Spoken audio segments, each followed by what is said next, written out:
Assalamualaikum warahmatullahi wabarakatuh. Perkenalkan, saya Mila Dianur dengan NIM 2285230017 dari jurusan Bimbingan dan Konseling Universitas Sultan Ageng Tirtayasa. Video ini dibuat untuk memenuhi tugas akhir mata kuliah Bimbingan dan Konseling Belajar yang diampu oleh Ibu Meila Dwi Nurmala, SPSI MPD. Tidak semua kesulitan belajar terlihat dengan jelas. Beberapa anak berjuang dalam diam, terutama ketika harus menulis. Selamat datang di video pembelajaran kita tentang disgrafia, sebuah gangguan yang mempengaruhi kemampuan menulis seseorang. Dalam video ini kita akan mengeksplorasi apa itu disgrafia, tanda-tanda yang perlu diwaspadai, dan strategi yang dapat membantu anak-anak dengan disgrafia mengatasi tantangan mereka dan mencapai potensi penuh mereka. Jadi, tanpa berlama-lama, mari kita mulai perjalanan ini bersama-sama untuk memahami dan mendukung mereka yang memerlukan bantuan lebih. Disgrafia adalah gangguan belajar yang mempengaruhi kemampuan seseorang dalam menulis, baik dari segi mekanis seperti menulis huruf dengan benar, maupun dari segi komposisi seperti merangkai kalimat dan paragraf yang kohesif. Anak-anak dengan disgrafia mungkin kesulitan dalam mengekspresikan diri mereka melalui tulisan, meskipun mereka memiliki kemampuan verbal yang baik.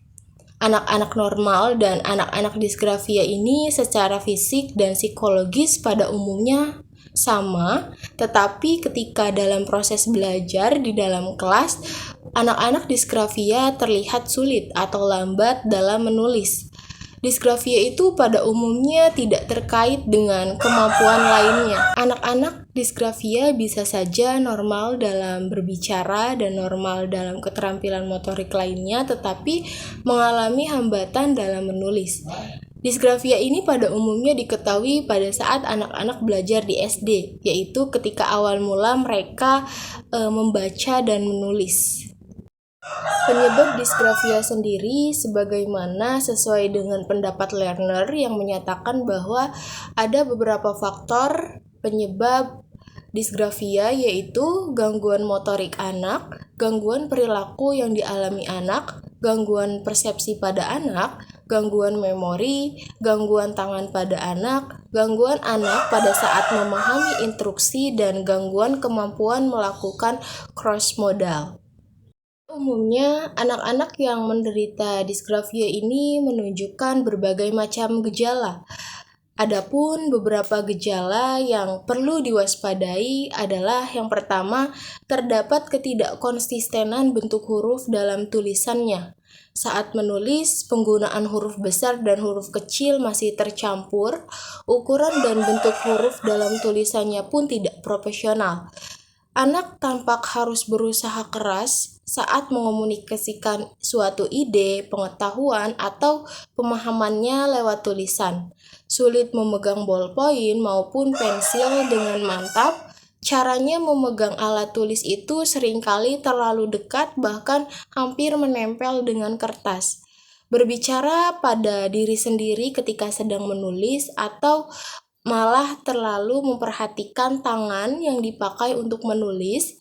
Cara menulis tidak konsisten, tidak mengikuti alur garis yang tepat dan profesional, dan yang terakhir, tetap mengalami kesulitan meskipun hanya diminta menyalin contoh tulisan yang sudah ada.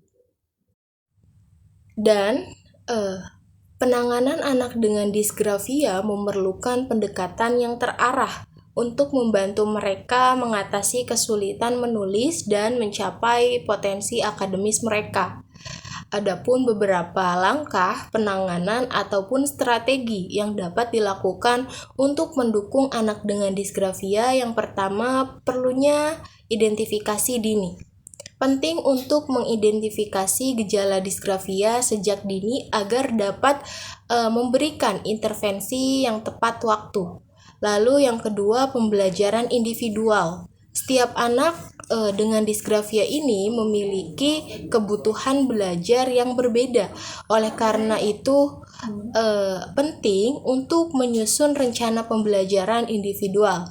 Yang ketiga, Penggunaan strategi pembelajaran yang efektif. Guru perlu menggunakan strategi pembelajaran yang efektif untuk membantu anak dengan disgrafia meningkatkan keterampilan menulis mereka. Yang keempat, dukungan psikologis. Yang kelima, kolaborasi dengan orang tua. Kerjasama antara guru, orang tua, dan ahli pendidikan khusus sangat penting.